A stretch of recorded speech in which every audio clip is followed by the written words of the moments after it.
রোহিঙ্গা সমস্যা নিয়ে বাংলাদেশের চলমান সংকটের স্থায়ী সমাধানে তুরস্কের সহযোগিতা চেয়েছেন জামাতের আমির শফিকুর রহমান।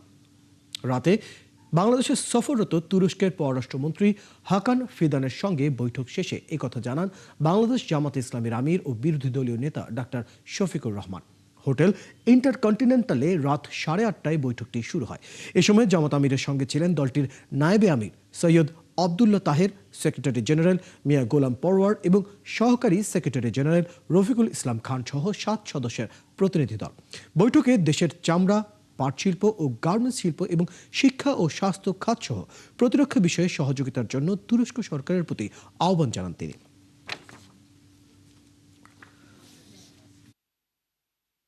রোহিঙ্গা ক্রাইসিস নিয়ে বাংলাদেশ যে সমস্যার মধ্যে আছে, এটার একটা যৌক্তিক সমাধানের জন্য তারা যেন আন্তর্জাতিক উদ্যোগের অংশ হিসাবে এগিয়ে এসে তারা দায়িত্ব পালন করেন। আমরা তাদেরকে ধন্যবাদ জানিয়েছি। বর্তমানে বাংলাদেশে রোহিঙ্গাদের জন্য তারাই সর্বোচ্চ অনুদান দিয়ে চলছেন এবং গোড়া থেকে এখন পর্যন্ত তারা আছেন, তাদেরকে ছেড়ে যাননি।